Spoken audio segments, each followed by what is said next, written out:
you guys listening, we'll also continue to do these podcasts where I'll just be jumping in, going over what's happening, going over what's happening in fitness, what's happening in business, and then hopefully it'll inspire some people to crack on with their own stuff. And I'm just going to rant. Quality. Should we jump straight in there? Yeah, let's jump in. We've wasted enough of everyone's time. So if you had to describe your training style, business approach in just 3 words, what would they be? Both of them in just one Both thing. of them in just 3 words. I mean, you could do 3 for each if you really want, but that's going against the laws. Efficiency.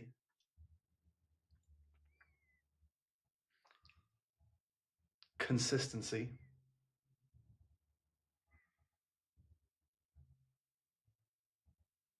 Enjoyment.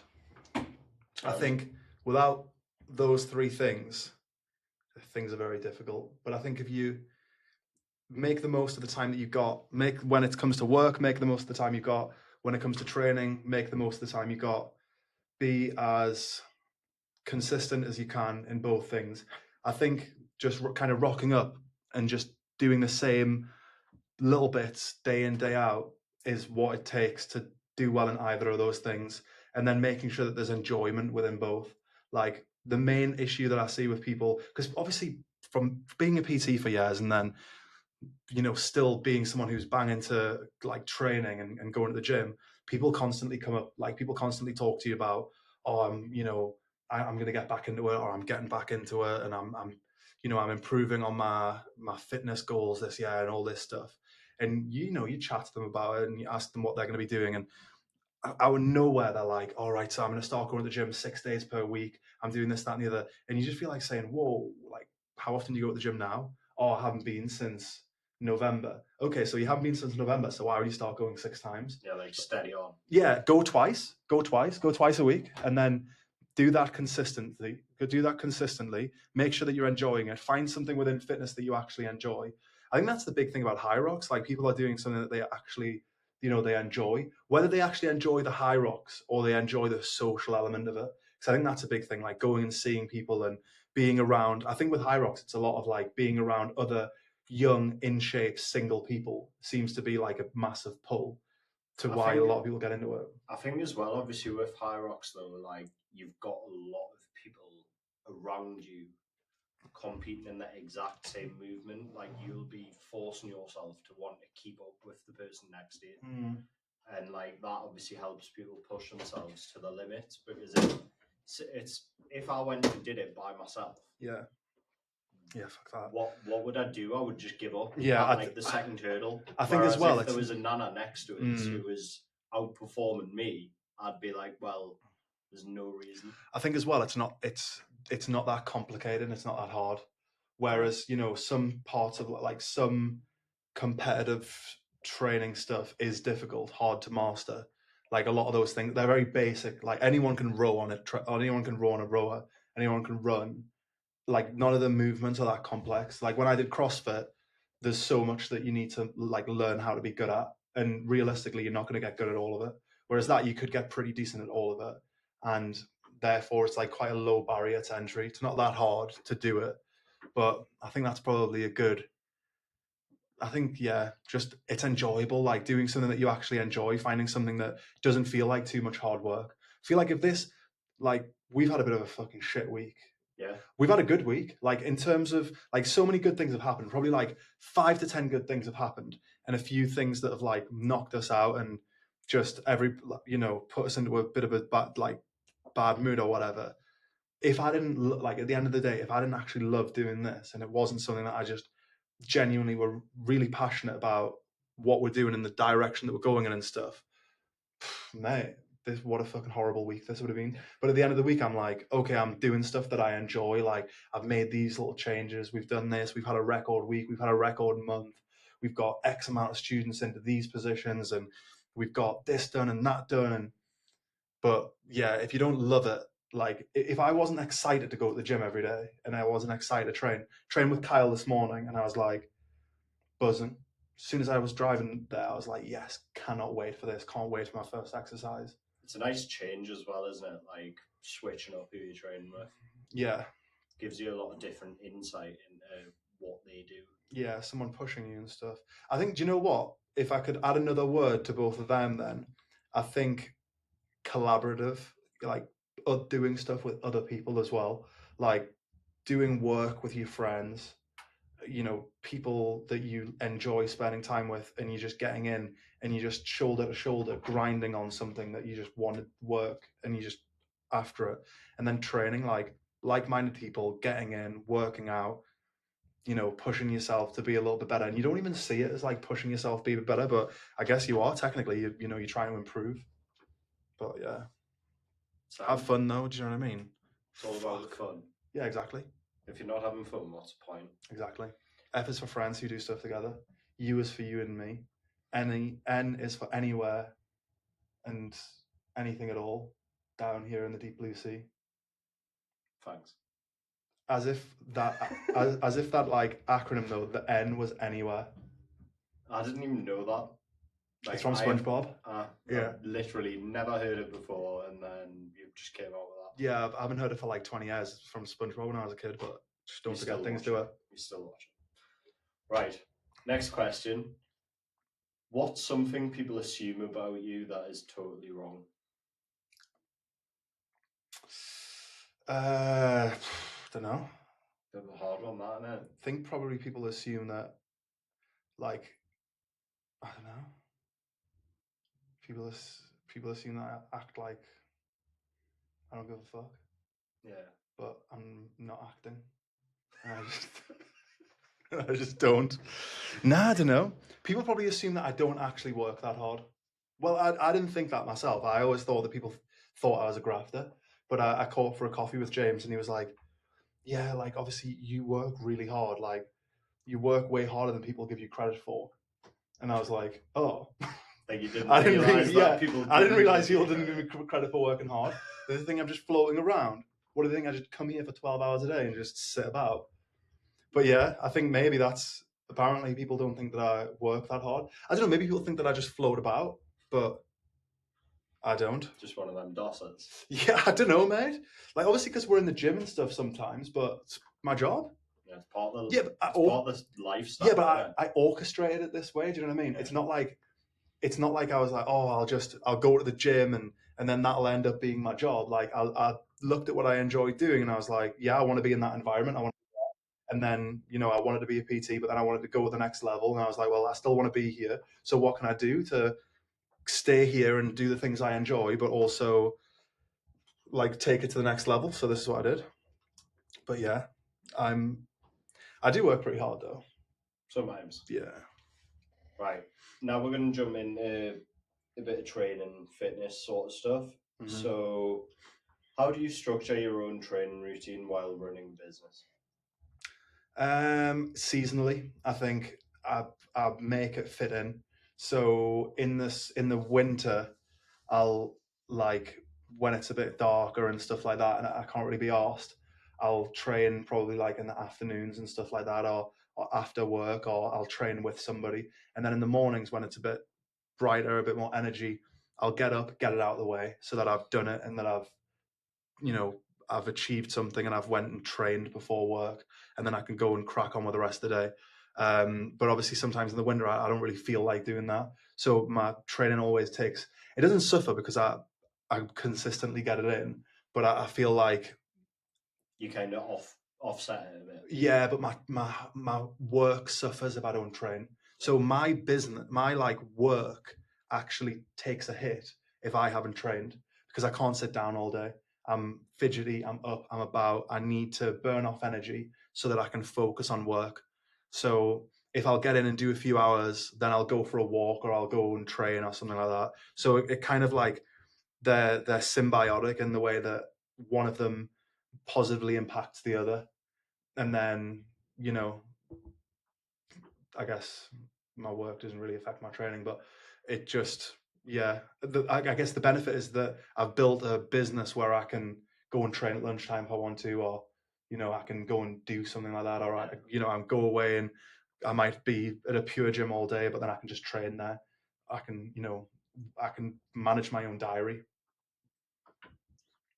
which I'm fortunate to do. Like, people struggle to get in and do what they need to and train and stuff. But you know, if I want to go and train, I can just be like, I'm going to train.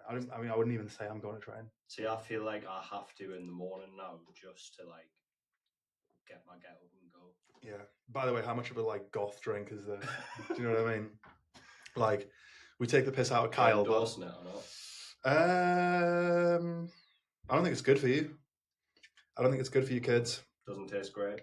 It tastes okay. I like this. Guarana seed extract. That's probably good. Ginseng root extract. Prob's good. You'll be all right. Just don't drink like 4 a day, and you should be okay. You just went off into a tangent. High caffeine content. Not recommended. Not recommended for children, pregnant, or breastfeeding women. That's so funny. Like, definitely don't have this. It's just like, we wouldn't recommend it, guys. But yeah, could be bad. Pregnant or breastfeeding women get in trouble for saying that these days. Well, yeah. Saying only women can breastfeed. Not me though. I didn't say that. Monster did. Sue them. Don't sue Pawsey. You didn't fucking write it. Next up, if someone could only train 3 times per week, how should they structure it? Push pull legs. Push pull legs. Gets a bit of everything in, doesn't it? Yeah, that's probably the way I would structure it if I was only going to train 3 times per week. It also depends what their goals are. So, you know, a female might decide that they wanted to do upper, lower glutes, if that's what their kind of goal was. I'd say it depends on their goals. They might like, a lot of girls wouldn't want to train 2 upper body days to 1 lower body day, but they might do. Do you know what I mean? Fucking hell, I don't know what their goals are. But yeah, I probably wouldn't go 3 full body days. I've never been into that. Like, the idea of going and training upper and lower body on the same day, it doesn't interest me at all, unless I'm doing like an athlete workout, like if I'm doing like my plyometrics or like my power day when I used to like do that for basketball and stuff, then that's absolutely fine. But like going and doing like hypertrophy rep ranges on chest and then legs, madness. Just not a thing. Not a vibe. Just get in the bin, man. What are you playing at? What's the most underrated exercise you think trainers should program more? What PT should? Yeah. For their clients? Mm-hmm.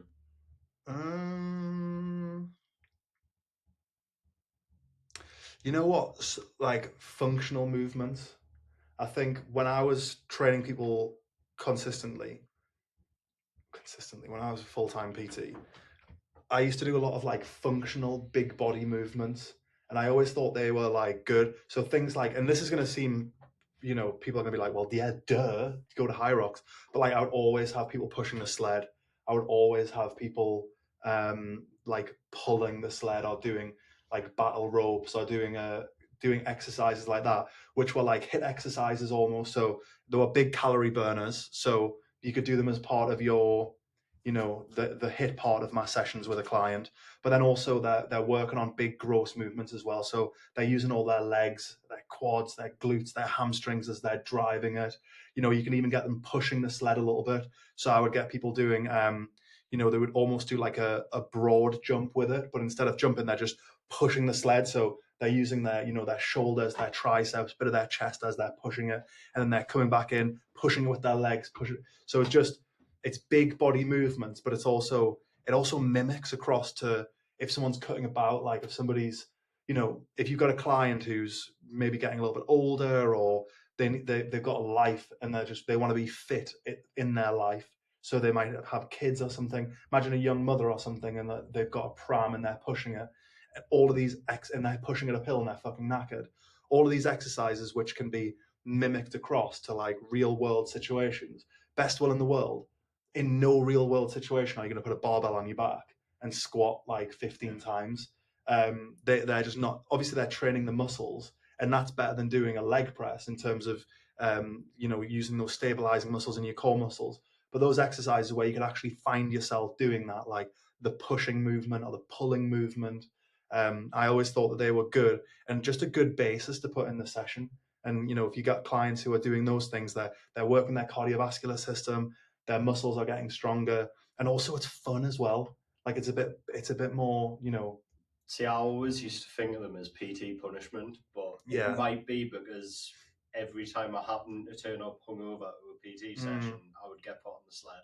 Yeah, but also it's class because it's like it doesn't actually require that much coaching as well. Yeah. Like you fucking push that sled now. So if you want like a little bit of like you want to turn off your brain for a little bit, you can be like, right, okay, you can be like, right, we're gonna do these exercises, and then to do a little burn, you're gonna go 3 times there and back on the sled, and then you can turn off, you can like switch off a little bit and just cheerlead for them.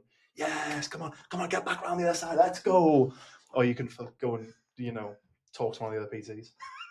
But no, little things like that though, like they give you a breather as well. Like when I was in my heyday, back to back, like getting in at 6 clients, 6, 7, 8, 9, 10, 11, 12, go train, back at 3, 4, 5, classes, client. If you can take a breather for 5 minutes from thinking to be like, right, you're going to do this, you're going to do a little finisher now, 10 minutes, you're going to go push the sled, pull it back, push the sled, pull it back 5 times, then you're going to have a minute break, 4 times, 30-second break, 3 times, 20 seconds break, twice, 10 seconds break, once. Do you know what I mean? Those sort of things where they don't require that much coaching, good exercise, transferable techniques into the real world, and you're burning calories, you're just doing everything, and you're taking like a set off from when you're coaching someone through a technical movement. You're going, don't let your knees track in, keep your knees pushed out over your toes. Good, keep that chest up, sit down into it all the way to the bottom. Good, pause, yeah, and then drive up through those heels, and you're fucking spotting them, and it's just constant. You give yourself a little breather with it. Go on, get on there for a minute. Go on, get on there for a minute. Straight. Go on, round the block, go get around the block. You go for a piss, go and have a drink. Right, you're gonna do 1 lap of the block. They'll know that. Mate, oh yeah, 100%, mate. Reply to clients. Mate, 100%. If my clients will be like, fucking hell, round the block. They'll be like, Alex would just randomly in the middle of the session be like, right, go one lap round the church. I used to get sent round. 1 lap round, yeah, okay, right, 1 lap round, go on. Right. Mate, honestly, you don't realise, like, those little breathers to just look at yourself in the mirror and just go, at least I now understand why all them things used to happen. Yeah. Yeah. Living the dream. Right, you get around the block. What is your training non-negotiable, something that you would never skip? Banging 4 creatine in before I train. Get them in.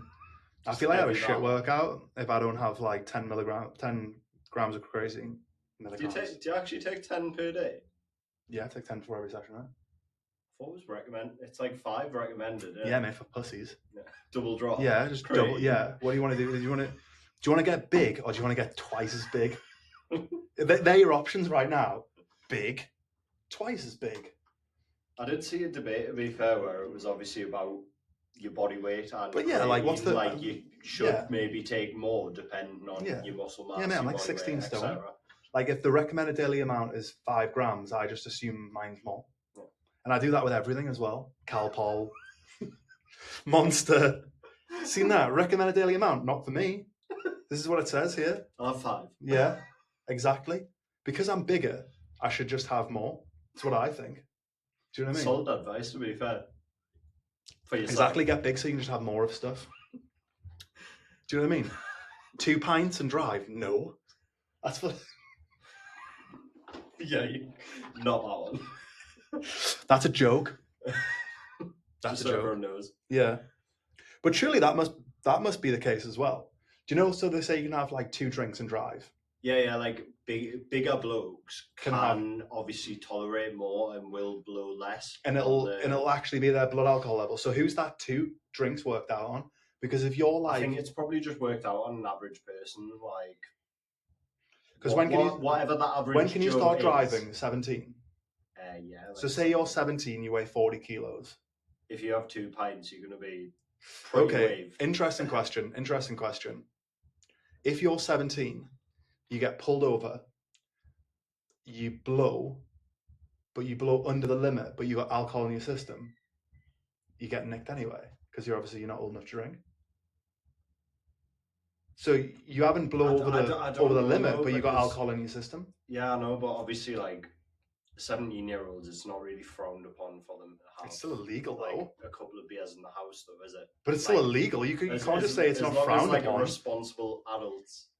I don't think that's the case at all, mate. Oh, I don't think there's a situation where you, or maybe you are. Maybe when you're 17, you're allowed to have a drink with a meal. yeah, and you are allowed. Is that a thing? Don't know. I always used to Is that another thing on the used to manage to get like my blue. Is that another thing on the in-betweeners where they have to order all those meals? Sunday roast. Okay, if anyone knows what the situation with that is, but yeah, so if you could chop like 5 cans, and because you're so big, you're under the limit. What if you have 2 drinks, then you blow over because you weigh like 40 kilos?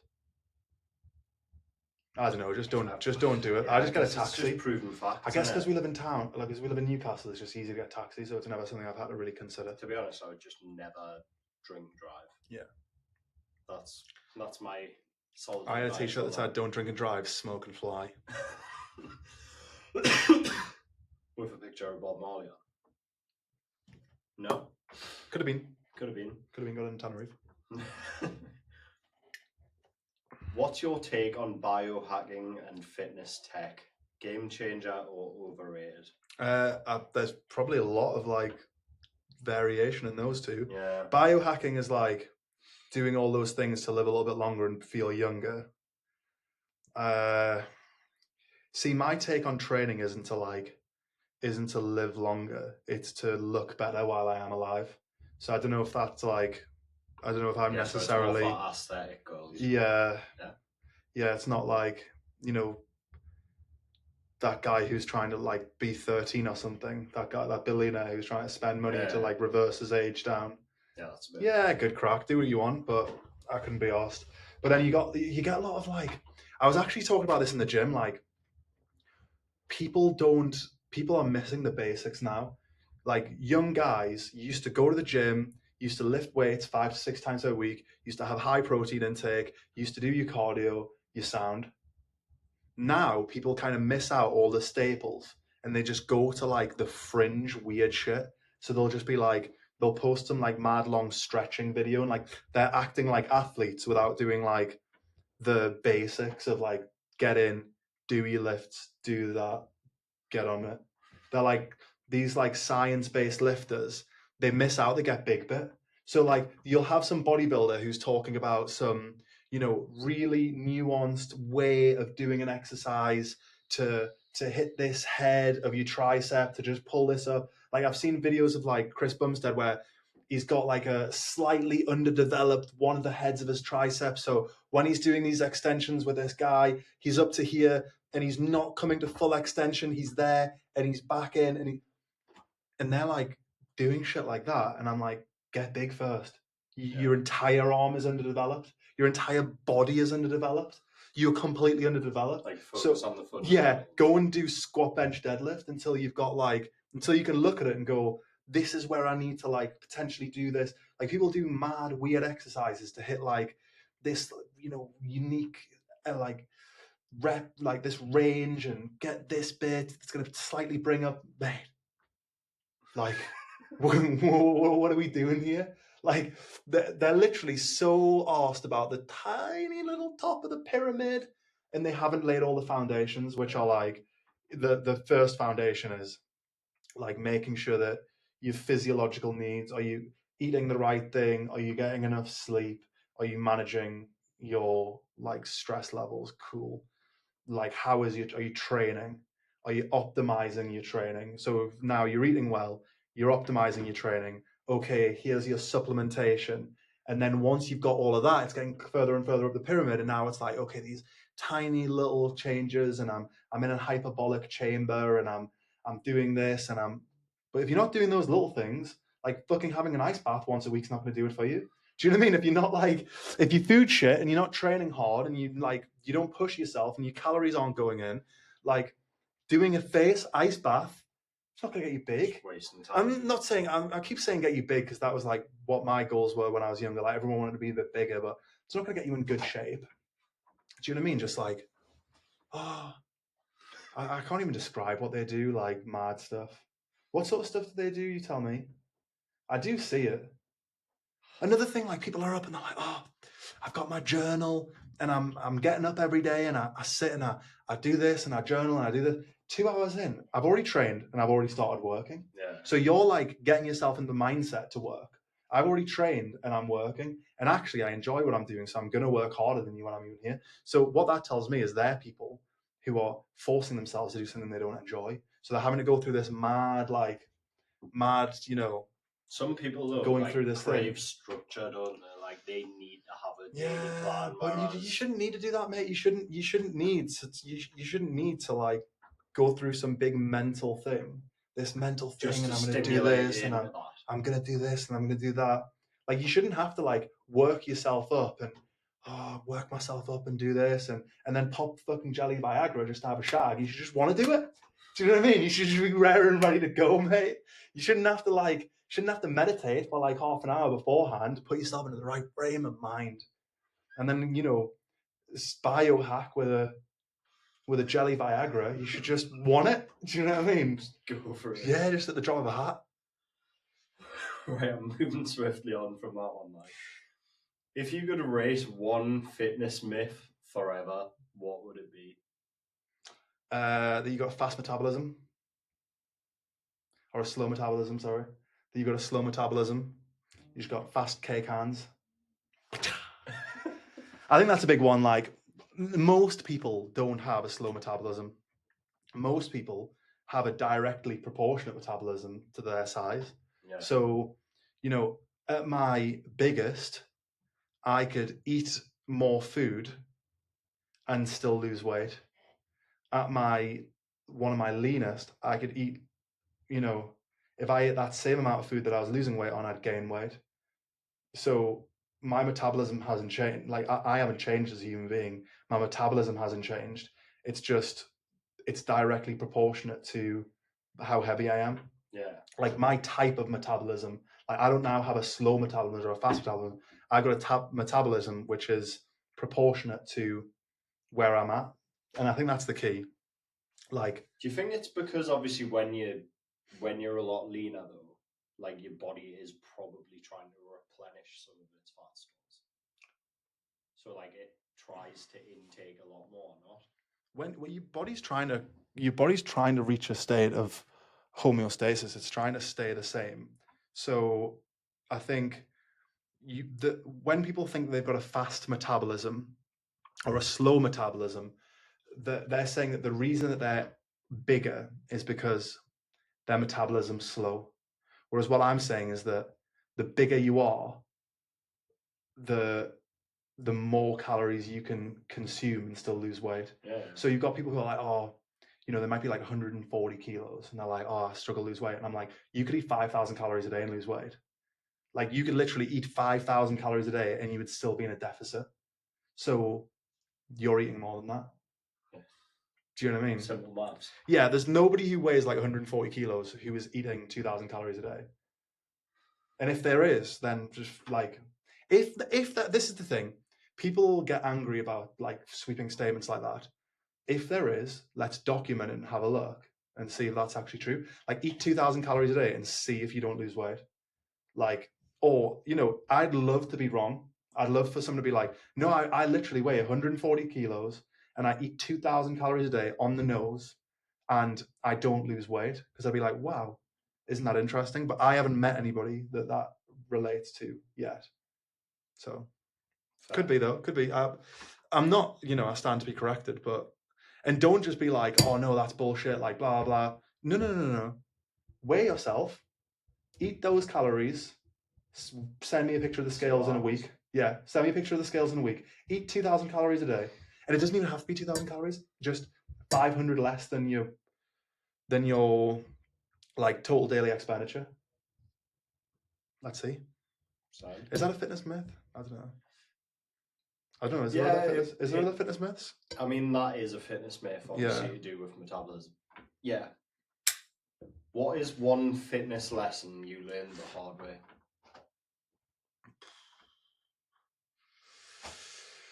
That it takes time, man. It just takes time. Like, I remember just one day looking at myself and being like, oh, this has just been an accumulation of time doing this. I looked at myself and I was like, I felt like decently sized. I used to look at pictures of myself and think, how do I still look like that? I still look like I don't have any muscle here and I don't have any muscle here. And then I remember looking at myself one day and I'd kind of filled out. Yeah. And I was just like, oh, it just takes time. You consistently turn up and turn up and turn up. And over time, your body gets used to that stimulus and it creates that muscle. And then it's kind of there from then. If you could maintain it by continuing to train. But you'd see guys who are like in their 30s who are like decently big. They had like big, dense muscles, big muscle bellies, and used to look at it and go, how do I get that big? How do I get that big? But you just stay consistent. And obviously, you can go on a big bulk and then you can go on a cut and you can do all those things. But if you just want to be someone who looks good all the time, not like step on stage good, not photo shoot good, but you always feel like you can take your top off. You always feel like your clothes fit well. You just train consistently, eat well for years. And then what will happen is you'll just get slightly bigger, slightly bigger, slightly bigger to the point where you then just start getting leaner if you eat the same amount of food. So, I can eat 3,500 calories per day, day in, day out, and probably start getting a little bit leaner, because I've built that muscle, which is kind of feeding into that metabolism. So I can just eat those like large amounts of food, enjoy it. Because when you can start eating 3,500 calories a day, you can start enjoying your food more. I could have a Nando's every day if I wanted to. I could have a sweet treat every day if I wanted to, because 3,500 calories is a hell of a lot of calories to still be able to get a couple of 100 grams of protein in and then enjoy your food on top of that. So I think that's the kind of sweet spot that you want to get to, where you can do that. And I'm not at my heaviest now. I think I was like 95 kilos this morning. So I've still got room to, like, I'm getting close to being like 2 or 3 kilos away from where I'd be happy, doing a photo shoot. But we'll do that, cut in, get a little bit leaner. And then once I'm a bit leaner, I feel happy for a bit of the summer, then I'll start pushing up again, get up to like 90, 99, 100. I think it's just like that cycle of you just stick at it, and eventually you'll just be like, oh, I'm decently sized, and yeah, fucking hell. I wish I knew that if I'd just kept going, that this is what it would be like, then I just have never felt rushed. Yeah. Right. If you could build your dream gym, what three things would be in it and what's banned forever? Okay, well, I'm actually kind of in the process of doing this. So cable machine is the most important one. Big gold cable machine, mate, that just does loads of shit.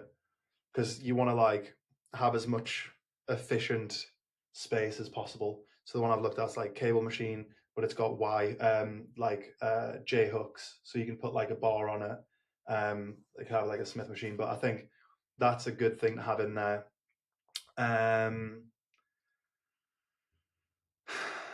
If the cable machine had a lat pull down as well, that would be good. If it didn't, have a kind of separate like lat pull down rowing machine, like row and lat pull down, because I feel like your chest, you can hit that with like dumbbells and a bench and stuff like that, which I think is good. You can always get a good workout like that, keep adjusting with the bench, and the cables you can get flies in, pressing in. With the best will in the world, you're probably not just going to do pull-ups or something like that. And then maybe like a leg extension, leg curl. I would definitely have some cardio machines in there as well, though, because I think that's probably what I would want out of a home gym the most, is like having cardio equipment, so you can get up and bike, or you can get on the treadmill, or you can. It's just like an easy spot to go to, isn't it? Like, obviously where I live, we've literally got a gym downstairs, and if I want to just go and get my extra steps in, it's miserable outside. Like, it's ideal. Yeah, very fancy that, by the way, Jazzy. It is a bit posh. Yeah, you just dropped that in there. Yeah. Fucking hell. Kind of a big deal. Yeah, that does sound good, though, to be fair. It is right, though, like, the more simple and straightforward and convenient you make something, the more likely you are to stick at it. Like, that's why when people go and, they want to go and put all of these barriers in their way, I'm just like, fucking relax, man. Make it as straightforward and as simple as possible. Go to the gym that's on the way back from work or on the way to work, so that it just becomes an easy part of your routine. It's easier to do it than to not do it. Always. What is banned, though, from your gym? Nothing. I don't know what machines I would just never use. What machine do I just never ever use?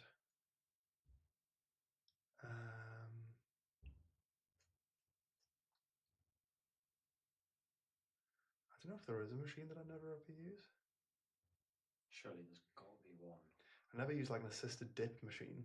Yeah. Because I'm just like, I don't think dips are that hard.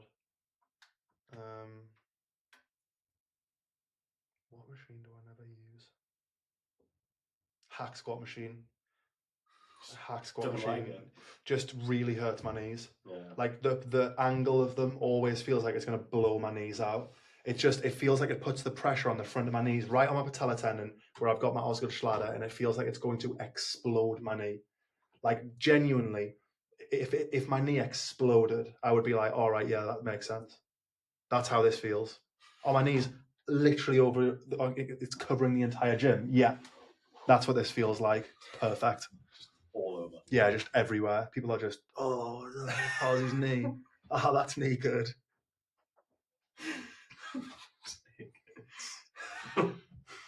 I've got to say shit like that. Let's move on. Mm-hmm. So now we're going to jump into a bit of business-based stuff. Well, this is the Fit Biz podcast. Yeah. God damn it. So, what is the biggest misconception about running an online fitness business? That you're going to do it from fucking Bali. And you're just going to sit around and like log onto your laptop for like 2 hours. I think what people think is that if they do something that's going to be digitally based, that they'll spend less time doing it. Yeah. Whereas actually you spend more time doing it. And like it creeps into your life more. Like when people want to be online coaches as opposed to in-person PTs, they think that they'll spend less time doing it and it'll give them more free time. Whereas what it does is it blends into your life more.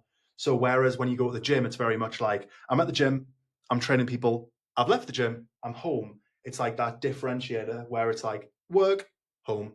Yeah. Whereas with this, online, it's like in the same house. Yeah, it's like that's their office. Yeah. That's where they eat. That's yeah, everything. yeah. And also like you're expected to be there more because it's online. So because you can just jump on and do something, you can jump on your laptop or, you know, if someone wants something right now, it's not like, oh, I need something right now. Well, I'm not at the shop right now, so there's no way I can do that. It's like, oh, well, you can just jump on and do it, can't you? And I'm like, well, yeah, I guess. Like it feels like it's more of a 24/7 thing because people want a response all the time. Yeah. They just, yeah. I'm not, yeah. People just hound you. Yeah, mate. That's why I got 2 phones. Literally, mate. Couldn't live without them. And if you don't know I've got 2 phones, then that's for a reason. If you don't know that I've got 2 phones, you only have the number for this one. And that's how it should be. For me, the do not disturb thing was game changer. Like at a certain point in the night. Oh, my automated message. Being able to just put my phone on do not disturb. And then, like reply to people. What do you think about my automated WhatsApp message? Oh, I hate it. Yeah, class, isn't it? It's because I haven't got your other phone. You do, man. You do. Good, man. All right. Right, sound. Yeah, that automated WhatsApp message means, why are you messaging me now? Yeah, pretty much. It's class. How did FitPro X start and what problem were you trying to solve? So FitPro X didn't start exactly like this because I'd been doing this for a while. I just kind of transitioned to, I needed a new, cool, sexy brand, which was going to represent what I wanted to represent moving forward. And it also needed to be something that I could get other people involved with so we could grow it properly. So it wasn't just Alex being a divvy teaching you how to be a PT. It was like something bigger that could be a brand and I could bring other people in and we could do that. The education started because I learned more on my first day as being a PT, shadowing James, than I did on my PT course because it was kind of real world experience. I was learning from someone who'd done it. And I just thought most PTs end up not making it in the industry because they never learn like these 5 tips. Do you know what I mean? That's what it's like though. Like they don't learn these little game changers, stuff like the importance of retaining a client, stuff like how to manage the business and stuff like that. So yeah, I think that's the main thing. Is even just like overall structure though, surely like that's something you don't really get taught. How to get clients, that's what you don't get taught. You don't get taught how to get clients and you don't get taught how to keep clients. And I think that's one of the big things in the industry is that if you can learn those two things, then you can actually be successful. So I wanted to create a PT course which was going to be geared more towards the business side of being a personal trainer, because I think we don't try and teach people how to train, because when you get into the course, you should already have a passion for fitness. So you should know what you want to do with your clients. So we kind of say to people, right, you've got your own story, how you got here, you've done your own transformation, you've been an athlete, whatever it may be, doesn't matter. You've known how to get yourself from point A to point B. We're going to teach you how to get people that you can help. We're going to teach you how to get qualified. We're going to teach you how to help people. But we're going to teach you how to get more clients and how to keep your clients by giving them a good service and whatnot. You're then going to teach them what you're already an expert in, which is how to get from point A to point B. Whilst you're doing that and you're helping people, you're going to be working on your own knowledge about how to get from point B to point C and point C to point D, so that you're always kind of staying ahead. But we're going to teach you how to get clients, keep clients, and run a business and do all of those things whilst enjoying it. So that was the idea behind it. The delivery model, the idea behind that was we wanted this mentor model, because I learned my PT course from the guy who was the uniform services tutor, and that doesn't really set you up to be a good PT. So we wanted to link students up with industry experts, so people who were in the industry already, helping people get into the industry. Because one thing about education, and I knew this from doing my courses at college, like my sport and exercise science, was that a lot of the shit was out of date. I was reading books, man, and they were old books, and they weren't that relevant anymore. The training had moved on, everything had moved on. So by doing it this way, obviously we're a digital course, so we're constantly updating the learning materials, but also like the business, the sales, all those sort of stuff that they get from the mentor, they're getting stuff that's working right now. So their mentor might just have done a high rocks. So they're talking to them all about high rocks and getting a community and getting this and getting that, which is brand new, fresh off the press. And then they can be learning that cutting edge stuff straight away, rather than learning it from old book, which doesn't talk anything about that. So when they get into the industry, things have moved on. They're actually hearing things that are working right now, and it's not theory. Theory is bullshit. Like anybody can sit around. We can do a few hours of mental masturbation where we sit around, we go, this could work and that could work, and theoretically, and this and that and the other. This is what I'm doing to get clients. This is what I'm doing day in, day out. When you qualify in 2 weeks, this is what you will be doing. And then they've got they're ahead of the curve, as opposed to learning something that's already old now. And they're like, oh shit, I didn't learn any of this. And they get in and they don't know anything about, the different PT softwares that they could be using. They don't know anything about contactless payments, because Stripe wasn't available when the course was written 2008 and all this other shit. So they get out and they're like, boom, they're straight into the industry. They're learning how it works. Passionate about it. It's good. Yeah, as you can probably tell, getting through this. I know, I'm thirsty now. Like, go on, get some. That's all right. Okay, so I guess Downey some. What's your go-to marketing strategy that's worked time and time again? Borrowed credibility is better than gained credibility. Position yourselves with people who people already listen to. So positioning yourselves with somebody who already has credibility and trust is a great way of marketing, because you can just do that an unlimited amount of times, rather than trying to build up your own kind of like hype around what you're doing. Position yourself with people who already have a hype around what they're doing, and then you'll gain one. And we did it on a micro scale with different mentors who would refer people in who are busy PTs, because if you ask somebody who's selling you something if it's good or not, they're going to say yes. Whereas if you ask somebody who isn't necessarily selling that, whether it's good or not, they're going to give you an honest opinion. If you want to be a PT, you're going to go and ask a PT. 9 times out of 10, they're going to not recommend their course. They're going to go, my course was shit. So positioning yourselves with a PT who's going to then mentor those students, they're going to go, my course was shit, but you should do this course because I'll mentor you through it. So now they're recommending themselves, but it's part of your business and it's marketing. It's fairly inexpensive. It has low costs because you're kind of doing a profit share. So you only pay when you get paid. And then you can kind of use their credibility. And we've just done that, and we've just snowballed. First, it was like my gym and who I knew, and then it was people that I knew, and it was a few like kind of half influencer people, and then it was a few decent sized gyms, and we were working with some other gyms, And next thing you know, you stay on that course within 4 years, you sign a contract with the biggest gym in the UK to do the exact same thing. That's good credibility. You borrow the credibility from a multi-billion-pound company, position yourself with them, they sell it for you, and then do the thing. It's not important how you get attention, just that you get it. So just making sure that you're putting stuff out there that is getting attention, and you always have somewhere to direct that attention. You always have a viable product. See a lot of people getting attention, but for nothing. They don't have anywhere to direct it to. And they're also creating attention in a vertical that isn't necessarily relevant to them.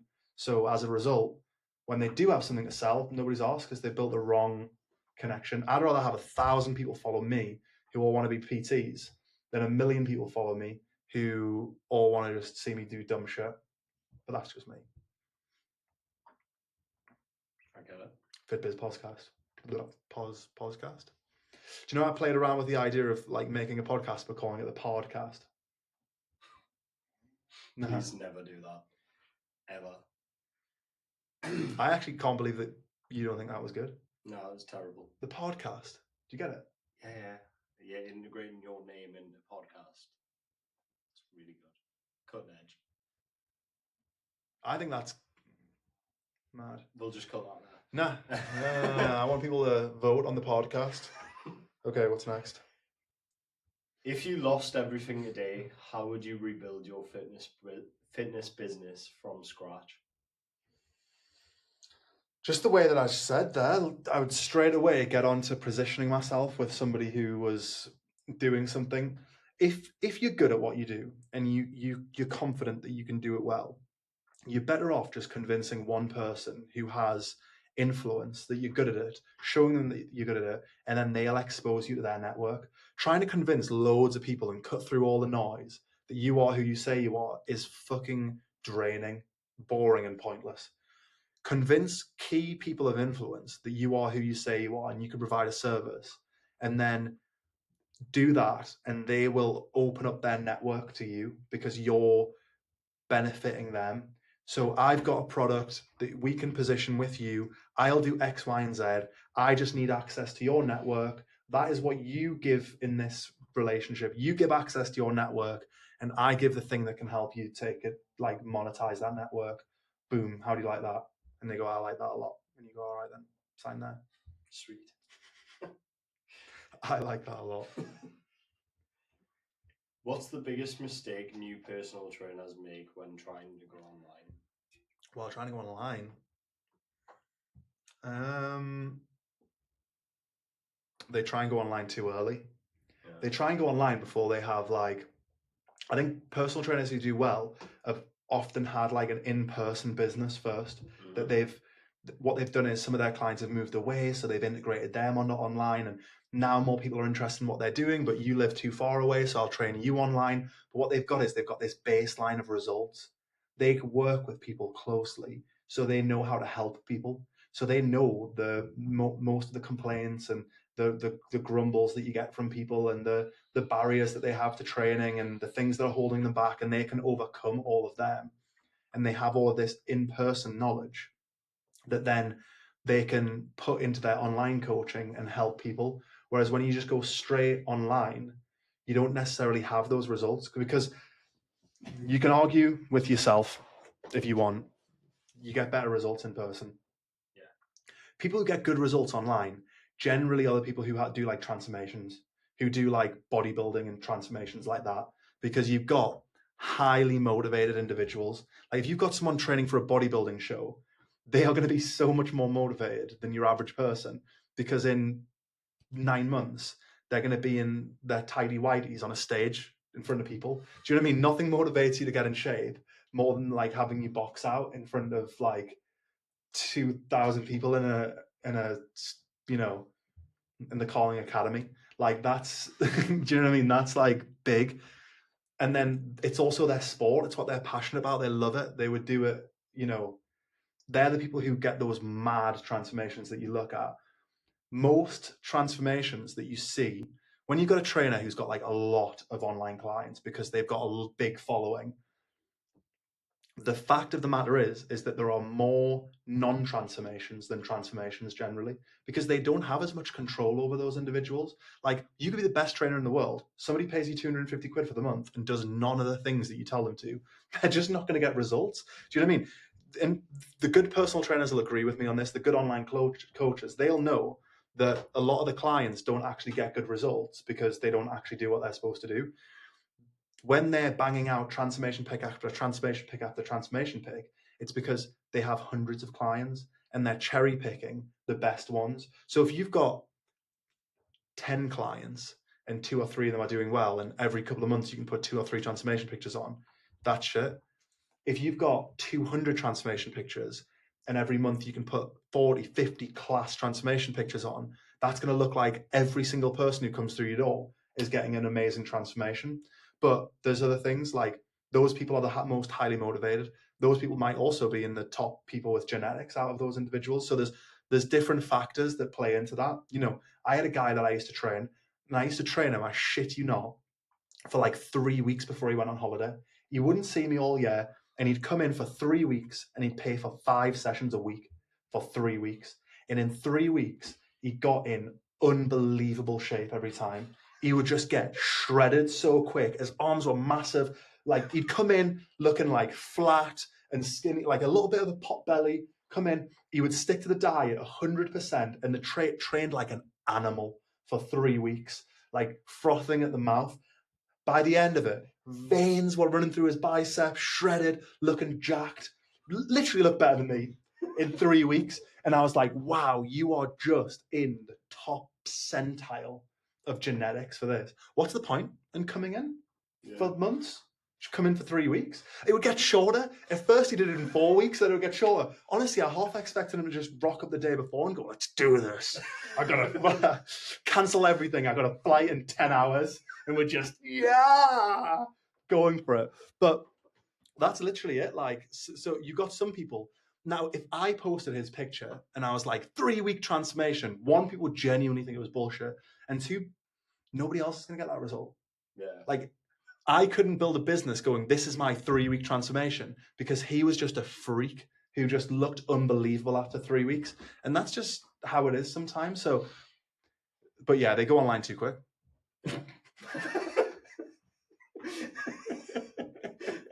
I mean, it was a good rant. Yeah, they go online before they've got like this base in person. Listen, I think hybrid coaching, online coaching is a great way to run things and have a different multitude of income streams. And this person doesn't want to necessarily pay for one-to-one. They don't need that. They want online. That's my product and my product ecosystem. It means that if someone comes to me and they go, I really want to train with you, but I'm based in Edinburgh, I can go no bother, blah, blah, blah. We can do this online. You can maybe come down for 1 session per month where we just do a little MOT, see where you're at, do some session in person. So yeah, I think going straight into it and just thinking that you're going to be like straight away booked up clients, banging it in. Also, misconception about online. If you want to be one of these people who's like caning it in 30 grand, 40 grand a month, you're probably going to have to do paid ads, and you're going to spend more time marketing than you are training people. And that's the top and bottom of it, because you need if you need 200 clients, say you want to make 40 grand a month, you're going to charge £200 a month. So what do you need? 200 clients. So you need 200 clients paying £200 a month. Yeah, fucking hell. You need 200 clients paying £200 a month to hit that target. Totally realistic. You could do that. You do 50 check. If you could check in with them, like, you know, you could have somebody work under you as an admin or whatever. People do that. I know they do.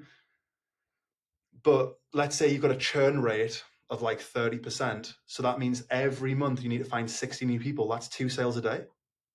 Yeah. How many leads do you need to do 2 sales per day? You're not going to keep all of those people. Like, there's too many people there to be able to keep them all, because loads of people have got different situations and whatever. Okay, so you're going to charge £400 a month and you can only have 100 people. Cool. Makes sense. Money's the same. You're working less. But now you've got a higher ticket price. So actually, the amount of people who would pay 400 is less. So now you have to do marketing to a slightly different. The close rate is going to be lower because the ticket price is higher. You're going to have to spend more time closing them. You're going to have systems in place, and you're going to spend more time marketing than you are going to be doing training. If you want to be a PT making good money, like 6, 7, 8 grand a month in-person PT, totally doable, like very, very doable. Know loads of people who do that. You're not actually going to have to spend that much time marketing, because chances are you're going to get a lot more referrals. You're doing a really good job with those people. You're in the gym 8, 9 hours a day, and you're going to get more referrals, and you're going to get, because you have that personal in contact like time with people, then you're going to retain people for a lot longer. I don't know the statistics on this, but I would bet that you're looking at probably 2 to 3 times the length of keeping an in-person client as an online client. That, and I spoke to my mate yesterday. I was on the phone with him for an hour, and he was saying that he's had 8 clients since he moved to Dubai 8 years ago. There you go. So he sold to them once 8 years ago, times 8, and he trains most of those people 4 or 5 times a week. So there's not as much sales with an in-person PT, because you see the people more, you get paid more per person. Like, you could feasibly be making like 500, 600 pound per month per client on an in-person stuff, because you're seeing them 3 times a week, 4 times a week, 40 quid a pop. Do the math. Living the dream. Living la vida loca. Right, I think we're going to wrap up the Fit Biz yeah. podcast. Wrapping up the Fit Biz podcast. Next one, Dubai. See you then.